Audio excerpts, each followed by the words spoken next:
नमस्कार, मैं हूं सुब्रत भट्टाचार्य और आप देख रहे हैं युग करवट न्यूज। आज हमारे साथ एक खास मेहमान है डॉक्टर आशीष अग्रवाल। ये श्वास रोग विशेषज्ञ है और प्रेसिडेंट इलेक्ट आईएमए है।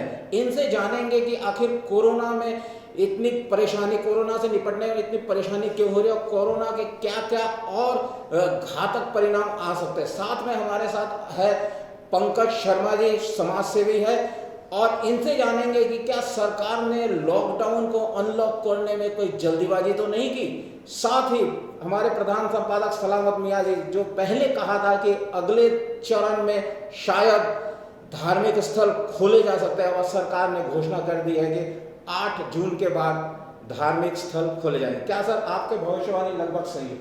नहीं, भविष्यवाणी नहीं करते अखबार वाले, तो आप बता, हम तो एक संकेत देते हैं। और सवाल ये है कि देखिए, हम लोगों ने ये भी कहा था कि जो लॉकडाउन 5 होगा उसमें काफ़ी छूट मिलेगी। तो उसमें जिस तरह की छूटें दी गई, जाहिर है कि उस तरह की चीज़ें आई जो हम लोग डिस्कस कर चुके हैं कई बार। और अब ये भी हमने लिखा था कि 30 जून तक ये बढ़ाया जाएगा लॉकडाउन शर्तों के साथ।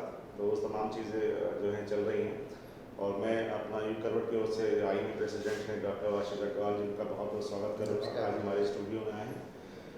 क्योंकि इस समय जो कोरोना का मामला चल रहा है उसी से संबंधित आज आप भी बात करेंगे इनसे। तो ये तो सब चल रही है। देखिए, अभी आपने सवाल किया कि 8 जून से धार्मिक स्थल जो है वो खुलेंगे, उससे क्या होगा। देखिए कि उसके लिए कोई गाइडलाइंस नहीं आई है, और ये डिपेंड करेगा कि क्या सरकार उसमें किस तरह की परमिशन देती है, क्या होगा। तो ये भी 8 जून के बाद ही क्लियर हो पाएगा।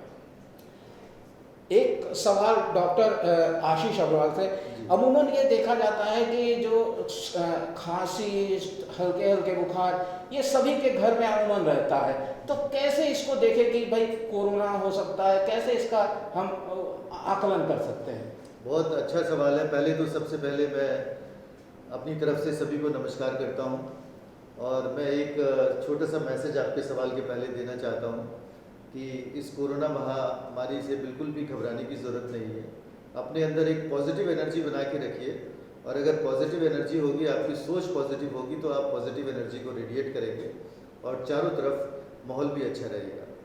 अच्छा, अब आपका सवाल जहाँ तक है कि हम कैसे डिफ्रेंशिएट करें कि एक साधारण फ्लू नाम की बीमारी को कोरोना नाम की बीमारी से कैसे कर सकते हैं। देखिए, दोनों के सिम्टम्स एक जैसे होते हैं।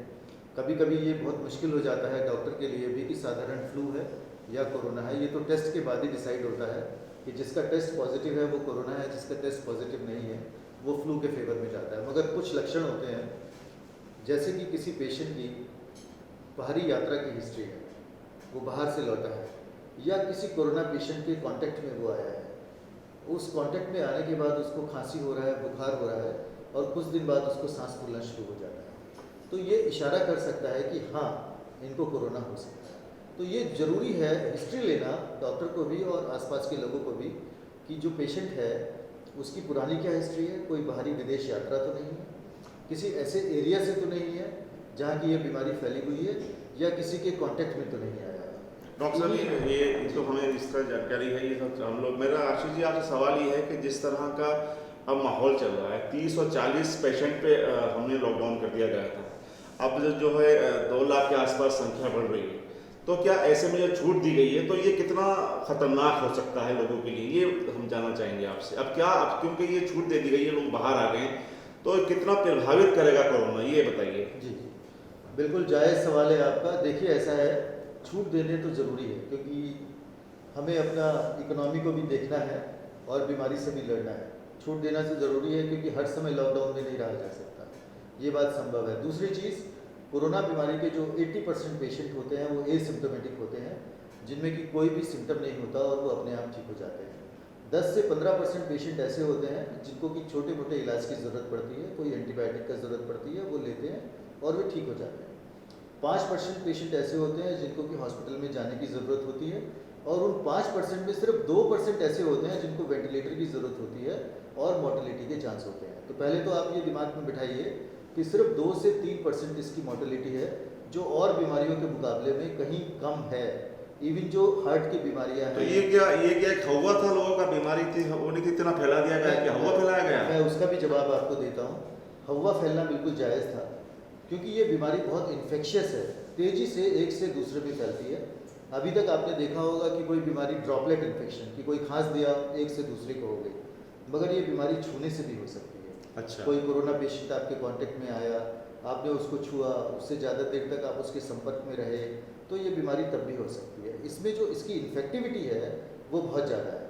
अब आपका सवाल था कि लॉकडाउन से संबंधित, देखिए ऐसा है, लॉकडाउन खोलना ज़रूरी है, इकोनॉमिक एक्टिविटी को भी आगे बढ़ाना है, मगर मुझे लगता है कि जैसे जैसे पेशेंट एक्सपोजर बढ़ता जाएगा, आपके शरीर पे एंटीबॉडीज़ डेवलप होती चली जाएंगी और धीरे धीरे हमारा शरीर इन चीज़ों के लिए इम्यून होता चला जाएगा। ओके। क्योंकि यही एक इसके पीछे राशनेल है कि अगर इम्यूनिटी को हम बढ़ाते चले गए, एक वर्ड होता है जिसको बोलते हैं हर्ड इम्यूनिटी। हर्ड इम्यूनिटी का मतलब होता है जैसे जैसे एक्सपोजर होगा आपके शरीर में एंटीबॉडीज़ बनेंगी और इस बीमारी से आप इम्यून होते चले जाएंगे। अच्छा, एक डब्ल्यूएचओ का ये बयान आया था कि ये अभी फर्स्ट फेज भी पूरा नहीं हुआ और सेकंड इसका फेज आना है, क्या सही है ये? बिल्कुल सही है, बिल्कुल सही है। अभी तक ऐसा लगता है देखने से जो डाटा आ रहा है कि हिंदुस्तान में अभी पीक नहीं आया है।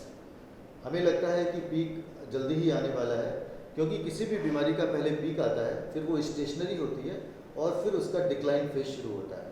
तो अभी पीक आने वाला है, उसके बाद ये बीमारी स्टेशनरी हो जाएगी और उसके बाद इसका डिक्लाइन आएगा। मुझे ऐसा लगता है जो अब तक का डाटा है, जो मैं और कंट्रीज़ में देख रहा था, अगर आप कंपैरिजन करें तो ऐसा लगता है मुझे कि जून के महीने में इसका पीक आ जाएगा और उसके बाद ये स्टेशनरी भी होगी और डेफिनेटली मुझे पूरी उम्मीद है और मुझे ऐसा लगता है कि ये बीमारी कम ज़रूर हो जाएगी।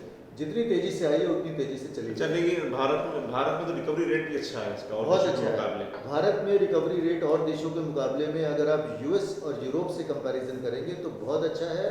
मॉर्टेलिटी रेट बहुत कम है। सबसे इम्पोर्टेंट ये है कि मॉर्टेलिटी रेट बहुत कम है। इसका मतलब ये है कि इन्फेक्टिविटी इस वायरस की हिंदुस्तान में इतनी ज़्यादा नहीं है। पंकज जी आप कोरोना से संबंधित जानकारी के लिए स्पेशलिस्ट डॉक्टर आशीष अग्रवाल बैठे ही हैं। लॉकडाउन की जहाँ तक स्थिति है, लॉकडाउन 1, 2, 3, 4 खत्म होगा, अनलॉक 1 का फेज शुरू होता है। अनलॉक 1 3 चरणों में होगा। पहला चरण आप सब में देख ही रहे हैं कि काफ़ी हद तक चीज़ें खोल दी गई हैं। दूसरे चरण में मतलब school, colleges, other training centre, बाकी इंस्टीट्यूशंस, ये इसकी बात इस बात पर विचार गवर्नमेंट जुलाई में करेगी और जितनी भी परिस्थितियाँ होंगी उनका आकलन करने के बाद उनका निर्णय उन्होंने राज्य सरकार और यूटीज पर छोड़ दिया है। तीसरा चरण फेज 3 होगा इसका। अभी हम अनलॉक फेज 1 में हैं। अनलॉक 2 के अंदर इंस्टीट्यूशन, स्कूल सब चीज़ें खुल जाएंगी। फेज 3 में हर चीज़ खुल जाएगी, even mall, cinema, international flights. ये भी कंसिडरेबल है कि बीमारी कितनी बढ़ती है, क्योंकि एक चीज़ मैं और ऐड करना चाहूँगा डॉक्टर साहब। नहीं, मेरा आपसे एक सवाल ही है कि जिस तरह अगर मरीजों की संख्या बढ़ी तो आपको लगता है कि दोबारा से लॉकडाउन हो सकता है? देखिए, मेरे को अब नहीं लगता वर्तमान परिस्थितियाँ देखते हुए, क्योंकि हमारा एक्सपीरियंस कोरोना के साथ में लगभग 3-4 महीने का हो गया है और जिस तेज़ी से बाकी अन्य देशों में विश्व में बढ़ा है, हमारे देश में उस प्रकार बढ़ नहीं रहा है। उसका रीज़न मैं बहुत पहले कई बार बोल चुका हूँ कि 65% आबादी हमारे देश की 35 साल से कम है। वो एक बहुत बड़ा फैक्टर है और उसमें मॉर्टेलिटी के तो चांसेस नेग्लिजिबल हैं, उसको संक्रमित होने के भी चांसेस कम रह जाते हैं। तो लॉकडाउन हुआ, ठीक है, वो एक प्रोसेस था, एक प्रयोग था, प्रयोग का अभ्यास था। वो प्रयोग का अभ्यास कैसे था कि हम लोग उतने प्रिपेयर नहीं थे, all of a sudden overnight एक बीमारी हमारे घर में आ गई, हम तैयार नहीं थे, हमें क्या करना है क्या नहीं करना। इस लॉकडाउन पीरियड में सरकार लॉकडाउन नहीं थी, सरकार अपना काम कर रही थी, बेड बनाना, हॉस्पिटल्स बनाना, जो टेस्टिंग किट्स है जो हमारे पास जीरो थी, पीपी किट वो हम बनाते नहीं थे, मास्क हम पहनते नहीं थे, उन सब में हमको प्रिपेयर कर दिया। तो वो एक अभ्यास था, एक प्रयोग का अभ्यास था। वो एक उनको लगा सफल हुआ। अब ये इकोनॉमी को मद्देनजर रखते हुए लॉकडाउन उन्होंने खोला, जो 3 चरणों में अभी अनलॉक कराए। सब प्रार्थना करते हैं कि जल्दी से जल्दी हम तीसरे चरण की ओर अग्रसर हों। डॉक्टर साहब मेरा एक सवाल है, जैसे हम लोग घर में अगर बुखार या सर्दी खांसी हो जाता है, हम पैरासीटामोल या दूसरी छोटी छोटी दवाइयाँ लेके काम चला लेते थे, लेकिन ये कैसे करें कि भाई कोरोना आया और किस स्टेज में ये कोरोना जाके जानलेवा साबित हो जाता है? देखिए, मैंने बताया था अभी आपको कि इसका भी प्रेजेंटेशन साधारण फ्लू की तरह होता है। अगर आपको लगता है कि आपका सांस फूलने लगा या बुखार नहीं उतर रहा है, 5 दिन 7 दिन गुजर गए, आपको सांस की दिक्कत शुरू हो गई, तो आपको तुरंत हॉस्पिटल की सलाह लेनी है, डॉक्टर की सलाह लेनी है। अदरवाइज तो ये 80% लोगों में, जैसे मैंने आपको बताया, इसमें किसी भी दवाई की ज़रूरत नहीं है। ये भी हो सकता है कि आपको इन्फेक्शन हो जाए और आपको पता भी ना चले और आप ठीक भी हो जाए।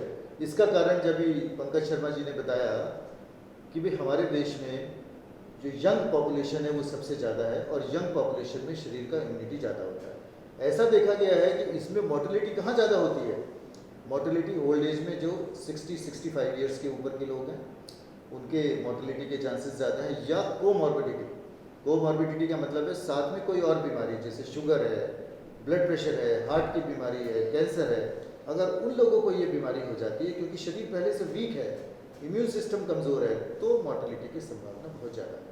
तो इसका मतलब है कि अगर इम्यूनिटी हम कैपेसिटी अगर हम बढ़ा दें तो इस कोरोना से मुकाबला कर सकते हैं। बिल्कुल, सरकार ये बार बार कह रही है, सरकार ये बार बार कह रही है, जिस तरीके से सरकार का निर्देश आ रहा है कि आप काढ़ा पिएं, एक्सरसाइज करें, घर में प्राणायाम करें, योगा करें, अपनी डाइट को अच्छा रखें, लिक्विड ज़्यादा से ज़्यादा लें, चिकनाई वाली चीज़ें कम खाएं, हाइड्रेशन अच्छा रखें। इसका पर्पज़ क्या है?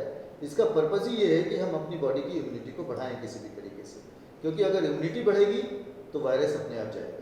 मेरा एक सवाल आपसे ही है कि आप आईएमए के प्रेसिडेंट भी हैं दिल्ली के, और इस दौर में हमने कोरोना के दौर में एक बड़ी तस्वीर अजीब देखी है कि प्राइवेट डॉक्टर्स ने अपनी जिम्मेदारी नहीं निभाई है, उसको लेकर बड़े सवाल उठे हैं। आपका क्या कहना है इस बारे में? मैं आपकी बात से इसमें सहमत नहीं हूँ। मुझे ऐसा लगता है क्योंकि सरकार का जिस प्रकार का आदेश था वही आदेश फॉलो किया गया, प्राइवेट डॉक्टर्स ने भी वही किया है। देखिए, इमरजेंसी सर्विसेज कोई भी बंद नहीं हुई, ऐसा नहीं है कि डिलीवरीज नहीं हुई, ऑपरेशंस नहीं हुए, सभी कुछ हुए। गवर्नमेंट का हम लोगों के लिए आईसीएमआर की बिल्कुल क्लियर कट गाइडलाइंस थी कि इलेक्टिव सर्जरीज, मतलब जिन सर्जरीज को आप बाद में भी कर सकते हैं उनको बाद में करिए, अभी मत करिए, क्योंकि ऐसा ना हो कि एक पेशेंट के जरिए बाकी लोगों को इन्फेक्शन हो जाए। जो इमरजेंसी सर्जरीज हैं उनको आपको तुरंत करना है, जो इमरजेंसी डिलीवरीज हैं उनको तुरंत करना है। डायलिसिस हमेशा चलता रहा, हार्ट पेशेंट की दिक्कतें हमेशा सॉल्व होती रही, हॉस्पिटल हमेशा खुले रहे, कोई भी बंद नहीं हुआ। जहाँ तक प्राइवेट क्लिनिक्स की बात है, प्राइवेट क्लिनिक्स में भी गवर्नमेंट का आदेश था कि आप जनरल ओपीडी नहीं देखेंगे, आपको इमरजेंसी सर्विसेज ऑन रखनी है। वो बिल्कुल ऑन थी, पूरे गाजियाबाद में चल रही थी। ऐसा ज़रूर मैं मानता हूँ कि जो डॉक्टर्स ओल्ड एजेड थे, जो 65 साल 70 साल की एज के थे, देखिए उनको भी उतना ही खतरा है जितना कि जनरल पब्लिक को है। और अगर कोई एक पेशेंट किसी डॉक्टर के क्लिनिक में कोरोना पॉजिटिव का आता है तो डॉक्टर के साथ साथ उसका स्टाफ प्लस जितने भी लोग वहाँ बैठे हैं सभी पॉजिटिव हो सकते हैं। इसलिए गवर्नमेंट का ये प्रयास था कि ये बीमारी रुके, कम से कम कहीं से भी ना फैले, इसलिए ऐसा हुआ था और उसको हमारी आईएमए के मेंबर्स ने बिल्कुल स्ट्रिक्टली फॉलो किया। डॉक्टर साहब, ये हाइड्रोक्सीक्लोरोक्विन को लेकर काफ़ी चर्चाएं हुई, भारत से बहुत सारी दवाएं दूसरे देशों में गई, क्या इसका कुछ इसमें कोरोना के इलाज में मदद साबित हो सकता है? बिल्कुल, बहुत अच्छा सवाल है, बहुत कंट्रोवर्शियल है ये जी, वेरी कंट्रोवर्शियल। एसिक्यूएस हिंदुस्तान में सबसे ज़्यादा प्रोड्यूस होती है। एसिक्यूएस एक मलेरिया की दवाई है, साथ में रोमेटॉइड आर्थराइटिस जो गठिया बाई वगैरह होती है उसमें भी इसका यूज़ होता है, और भी बीमारियों में इसका यूज़ होता है। ऐसा देखा गया है, जितनी भी ट्रायल्स हुई हैं उसमें ऐसा देखा गया है कि कोरोना वायरस है और कोविड-19 एक बीमारी है, फ़र्क दोनों में ये होता है कि इसके इलाज में इसका एक अच्छा रोल है। ये वायरस के रेप्लिकेशन को, मल्टीप्लिकेशन को कम कर देती है। अभी तक भी हम लोग प्रोफाइलेक्सिस के तौर पे और ट्रीटमेंट के तौर पे दोनों में इसको यूज़ करते हैं। अभी भी गवर्नमेंट की तरफ से, इंडियन गवर्नमेंट्स की तरफ से और आईसीएमआर की जो गाइडलाइंस हैं उसमें इसका रोल है। तो WHO ने इसके ट्रायल पे क्यों बैन लगा दिया? WHO ने इसके ट्रायल पे बैन लगाया था, मगर अब नहीं है ऐसा। अभी भी आईसीएमआर जो इंडियन गाइडलाइंस हैं उसके हिसाब से हमको इसको यूज़ करना है। पंकज जी, आप कोई सवाल पूछें? सवाल नहीं, एक संदेश है। ये अस्त्र हमारी सरकार, देखो कोरोना से एक जंग है, इस बात को इस तरीके से पकड़िए, कोरोना से एक जंग है। अस्त्र हमारी सकारात्मक सोच होगी। डॉक्टर साहब जरा गौर करना मेरी बात पे, अस्त्र हमारी सकारात्मक सोच होगी। शस्त्र हमने धारण कर लिए हैं, मास्क पहन के, बिल्कुल सही बात। ग्लव्स पहन के, इम्यूनिटी बढ़ा के मैदान जंग हमारा शरीर होगा। भट्टाचार्य साहब, मैदान जंग हमारा शरीर होगा, इम्यूनिटी हमने बढ़ानी है, मतलब अस्त्र हमारी सकारात्मक सोच, शस्त्र हमारे पहने हुए हैं हमने, और मैदान जंग को मजबूत करना है। अब ये मैदान जंग मजबूत है, जो कोरोना के प्रतिकूल है, हमारे लिए अनुकूल है। तो तो अस्त्र हमारे, शस्त्र हमारे, तो मैदानी जंग हमारे मन माफिक, तो हारेगा कौन? और मैदानी जंग में सिपाही भी तो मजबूत होनी चाहिए। वही तो बोल रहे हैं, तो शरीर की इम्यूनिटी को अपनी स्ट्रांग रखिए, व्यायाम करिए, साइकिल करिए, विटामिन खाइए, काढ़ा जो हमारे पूर्वज पिलाते थे, अदरक, ये काली मिर्च, लौंग, जायफल, इन सब का काढ़ा बना अच्छा के- जैसे अच्छा आप जैसे जी। माननीय प्रधानमंत्री जी कह रहे हैं योगा करिए, आप उन्हीं पे चाहते हैं वो भी योगा करें, इस तरह के लोग योगा करें ना, प्रधानमंत्री की पहल पे आप शायद कहना चाह रहे हैं। योगा ये प्रधानमंत्री जी की देन नहीं है, ये हमारे पुराने पूर्व काल से चल रहा है। अब आप देखिए कि योगा में मैं तो ये मानता हूँ कि एक हमारे यहाँ वो क्या बोलते हैं उसको, कौन सा आसन, कपालभाति को के मोदी जी लेके आए हैं। आदरणीय कभी योगा, आदरणीय को जो चीज अच्छी लगी वो अपनाई है उन्होंने। अब क्योंकि प्रधानमंत्री देश को रिप्रेजेंट करता है, हमारा बड़ा नहीं, प्रधानमंत्री अच्छी चीज तो अपनानी चाहिए। देखिए अपनानी- अगर माननीय प्रधानमंत्री अपने तो क्या बात हो गई।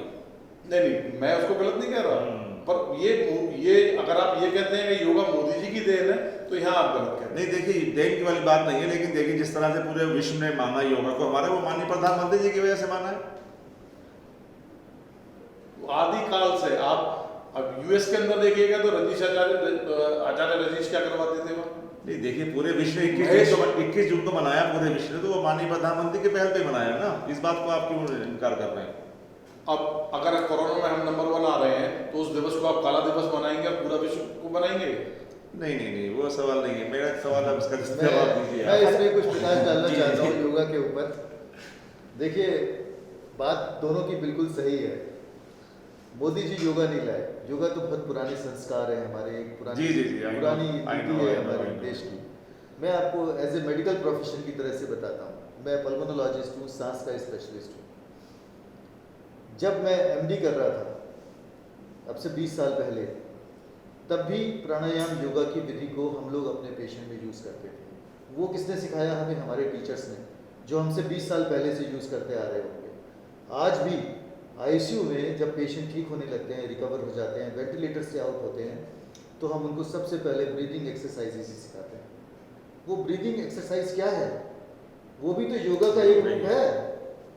तो ऐसा नहीं है कि मोदी जी योगा ले आए, ऐसा नहीं है। योगा तो बहुत पहले से है, हमारी नस नस में बसा हुआ है। लेकिन जागरूक तो किया, जागरूक किया है। इसका ये बात तो मानना पड़ेगी, जागरूक उन्होंने किया। साइंटिफिक एविडेंस है।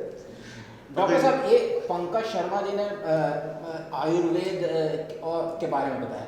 हम जानते हैं कि जो छोटे छोटे बीमारी, हल्की हल्की बीमारी होते हैं या सर्दी जुकाम होता है, तो हमारे दादी के नुस्खे का हम इस्तेमाल करते हैं। तो ये हमारे उसमें तो वर्षों से है, परंपरा है, ये कुछ कारगर साबित हो सकता है। बिल्कुल, मैं खुद यूज़ करता हूँ, मैं डेली काढ़ा पीता हूँ, और मुझे ऐसा लगता है कि काढ़ा पीने से शरीर की इम्यूनिटी बढ़ती है। आप देखिए ना, अभी भी मेरी माता जी अगर मुझे खांसी जुकाम हो जाए तो काढ़ा पिलाती थी। ऐसा नहीं कि वो कोरोना की वजह से, कोरोना से पहले से, और वो कारगर है, काम करता है। तो मकसद क्या है? मकसद ये है कि आपको अपने शरीर को मजबूत करना है।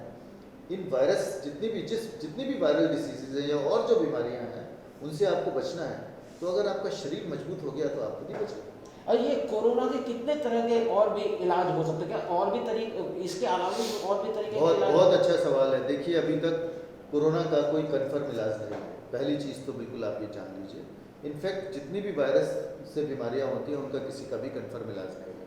मगर बिल्कुल भी घबराने की ज़रूरत नहीं है। ट्रायल्स हो रही हैं, साइंस बहुत तरक्की कर रही है, बहुत जल्दी इलाज आएगा। वैक्सीन भी आएगी, इलाज भी आएगा। अभी तक जो अवेलेबल है इलाज, उसमें एक तो हमने अभी जिक्र किया था हाइड्रोक्सीक्लोरोक्विन HCQS नाम की दवाई का। एक दूसरी ट्रायल और है जिसमें कि ये कहा जाता है कि जितनी भी एंटीवायरल ड्रग्स हैं जो स्वाइन फ्लू के लिए यूज़ होती थी, उससे रिलेटेड जो दवाइयाँ हैं वो भी इस बीमारी में कारगर है। कन्फर्मेशन नहीं है, मगर हाँ यूज़ करी जाती है। एक और भी दवाई है, कुछ एंटीबायोटिक्स हैं जैसे कि एजिथ्रोमाइसिन है, उसका भी रोल है इसमें। विटामिन C का रोल है, विटामिन D का रोल है, विटामिन जिंक का रोल है, विटामिन B कॉम्प्लेक्स का रोल है। अभी भी जो कोरोना या कोविड नाम की बीमारी के जो पेशेंट्स होते हैं, उनको इन सब का कॉम्बिनेशन दिया जाता है, जो बहुत सीरियस होते हैं। वेंटिलेटर के जो पेशेंट्स होते हैं, और ऐसा देखा गया है हमारे देश में कि इस बीमारी से ठीक भी हो रहे हैं, इसी इलाज से ठीक हो रहे हैं। ये प्लाज्मा थेरेपी क्या है? Yes, plasma therapy very important. देखिए, ऐसा होता है, प्लाज्मा थेरेपी क्या है? किसी को अगर बीमारी हुई, सपोज आपको बीमारी हुई, आपके शरीर में एंटीजन एंटीबॉडी रिएक्शन होगा और एंटीबॉडीज आपके शरीर में डेवलप होने लगेंगी। जब आप ठीक हो जाएंगे तो एंटीबॉडीज़ अंदर रह जाएंगी। जब ठीक होने वाले व्यक्ति से या पेशेंट से एंटीबॉडीज़ निकाल के ब्लड के जरिए किसी और में चढ़ा दी जाती हैं तो इसको बोलते हैं प्लाज्मा थेरेपी। मतलब आपने अपने शरीर की जो क्षमता है बीमारियों से लड़ने की वो दूसरे को दे दी, तो उसके ठीक होने की संभावना बढ़ती है। प्लाज्मा थेरेपी के ऊपर ट्रायल चल रहा है, रिजल्ट्स अभी तक अच्छे हैं, यूज़ भी करी जा रही है।